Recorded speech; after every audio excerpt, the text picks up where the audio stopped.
اور درس قرآن کریم کا سورہ کا آغاز سورہ الاحقاف سے ہو رہا ہے، 46ویں سورت، اور پہلی آیت اس کی سمجھیے۔ سورہ کا آغاز ہوتا ہے حامیم تنزیل الکتاب من اللہ العزیز الحکیم۔ یہ وہی الفاظ ہیں جو سابقہ سورت کے پہلی آیت میں آئے تھے۔ وہاں تفصیلاً میں نے ان کے متعلق خاص طور پہ تنزیل کے متعلق عرض کیا تھا کہ یہ وحی کے لیے قرآن کریم نے یہ لفظ خاص طور پر استعمال کیا ہے، اور یہ وحی کی خصوصیت کو نمایاں طور پر بیان کر دیتا ہے۔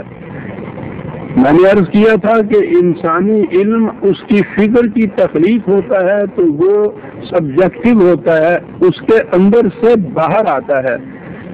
انسان سوچتا ہے، غور کرتا ہے، پھر اس کے لیے الفاظ چنتا ہے، پھر وہ بیان کرتا ہے، تو یہ اندر سے باہر آتا ہے، یہ انسانی علم ہوتا ہے۔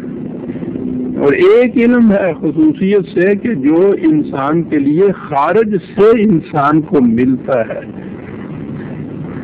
یہ ہے جسے وحی کہا جاتا تھا، اور یہ مخصوص تھا انبیاء کرام کے ساتھ۔ غیر از نبی کو یہ علم نہیں مل سکتا، کیونکہ نبوت ختم ہو گئی ذات رسالت مآب صلی اللہ علیہ وسلم پر۔ کوئی اگر اب یہ دعویٰ کرتا ہے کہ اسے خدا کی طرف سے براہ راست کچھ علم ملتا ہے، تو وہ الفاظ کا فرق ہی سمجھ لیجئے، وہ وحی کا دعویٰ کرتا ہے، وہ نبوت کا دعویٰ کرتا ہے، اور ختم نبوت کے بعد اس کا امکان ہی نہیں ہے، یہ سلسلہ وحی کا بند ہو گیا ہے۔ اب علم دو ہی ہیں علم کے سرچشمے، ایک تو خدا کی طرف سے دیا ہوا علم جو قرآن کریم کی دفتین میں محفوظ ہے، یہ ہے جو خارج سے علم ملا اور اس کتاب کے اندر محفوظ ہے۔ اس کے بعد اور علم کسی کو خارج سے خدا کی طرف سے مل نہیں سکتا، یہ علم، اور دوسرا فکر انسانی، کیونکہ قرآن کریم نے خود بار بار کہا ہے کہ اس میں غور کرو، فکر کرو، تدبر کرو، شعور سے، عقل سے، بصیرت سے کام لو۔ تو وحی کا علم قرآن کریم کے اندر، اور انسانی عقل و بصیرت کی روح سے اس کو سمجھنا اور سمجھانا، یہ ہے اب علم ہمارے لیے۔ تو تنزیل میں یہ بات آتی تھی من اللہ العزیز الحکیم، یہ وہی ملی تھی نبی اکرم صلی اللہ علیہ وسلم کو، اور آج قرآن میں ہے، اور یہ ملی تھی وہی اللہ کی طرف سے جو عزیز اور حکیم ہے۔ پہلے بھی کئی بار یہ چیز آ چکی ہے کہ قرآن کریم میں اللہ تعالیٰ کی صفات بیان ہوئی ہیں۔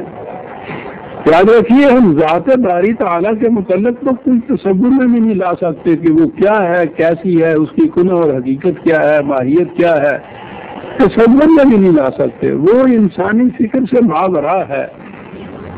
انسانی فکر محدود ہے اور وہ لامحدود ہے، اور کوئی لامحدود شے محدود کے دائرے کے اندر آ ہی نہیں سکتی۔ وہ تو ذات خداوندی ہے،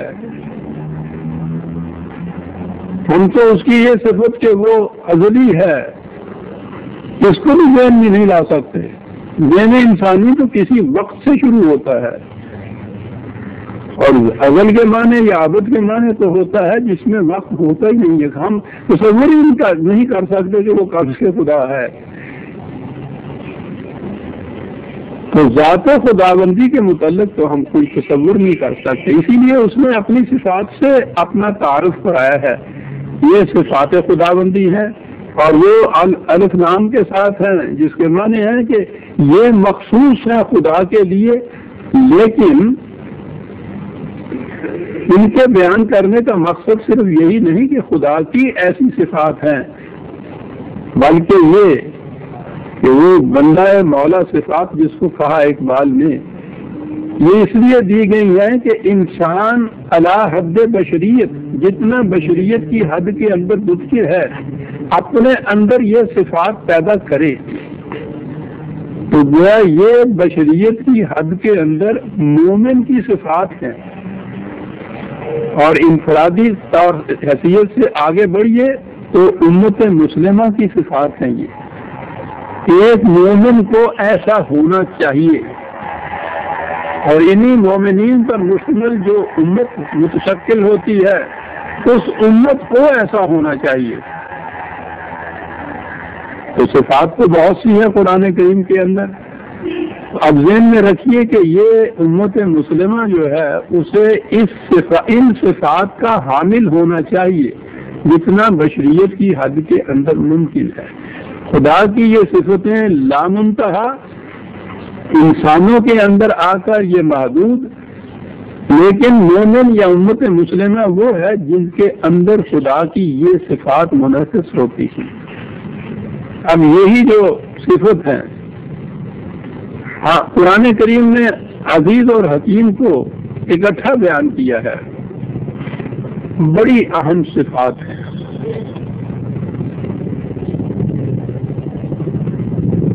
عزیز کے معنی ہے صاحب قوت، غلبے کا مالک. تو قوت تو استبداد سے بھی ملتی ہے، جبر سے ملتی ہے، ظلم سے مل جاتی ہے. وہ تو چنگیز اور ہلاکو کے پاس بھی تھی. اگر صرف صاحب قوت ہی کہا جائے اس میں کوئی امتیازی بات نہیں آتی. اس میں تو چنگیز اور ہلاکو اور ہٹلر، روما کے نیرو، آج کے دور کے بڑے بڑے مستبد جابر حکمران وہ سب آ جاتے ہیں. لیکن اس نے العزیز کے ساتھ الحکیم بھی کہا. قوت اور قوت کے ساتھ عقل و بصیرت، قوت کا استعمال عقل و بصیرت کی روح سے، حکمت کی روح سے، ریشنلی. تو قوت اور عقل و فکر یہ دو چیزیں اکٹھی ہوں تو پھر یہ صفات خداوندی جس قوم کے اندر جھلکتی ہوں اس قوم کو کہا جائے گا کہ یہ خدا کی صفات کو لیے ہوئے دنیا کے اندر ایک مملکت، ایک نظام قائم کرتی ہے. قوت تو نظام قائم کرنے کا نام ہے. تو نظام جو ہے وہ استبداد کا، ڈکٹیٹرشپ کا نظام نہیں ہے، قوت کے زور پہ نظام نہیں ہے، شمشیر اور بندوق کا نظام نہیں ہے، بلکہ اس کے ساتھ الحکیم ہونا بھی بڑا ضروری ہے اس نظام کے لیے. عقل و بصیرت، دلائل، ان پر مبنی نظام. یہ اگر الگ الگ چیزیں رہیں تو نہ صرف یہ کہ یہ نظام خداوندی نہیں بن سکتا، بلکہ وہ الگ دو چیزیں تو انسان کو انسان بھی نہیں بناتی. اقبال نے بڑی عمدگی سے یہ بات کہی ہے کہ رائے بے قوت ہما مکر و فسون، اور قوت بے رائے جہلست و جنون. محض عقل و فکر، دانش اور قوت اس کے ساتھ نہیں، سب وہ تو بہت بن کے رہ جاتے، بلکہ اس سے بھی آگے وہ مکر و فسون کہتا ہے. عقل ہیلا کار اگر تنہا ہے اور اس کے ساتھ قوت نہیں ہے تو آسان ہو تو کلیمی ہے کار بے بنیاد. تنہا عقل بغیر قوت کے دنیا میں کچھ نہیں کر سکتی.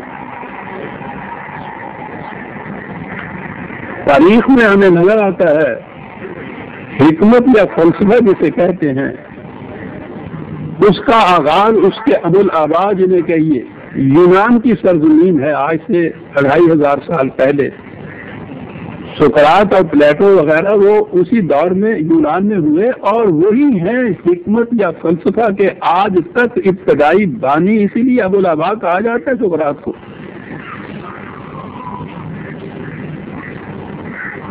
تو عقل و فکر اور دانش اور فلسفہ کے اعتبار سے تو وہ اتنی بلندیوں پہ تھی، لیکن یونان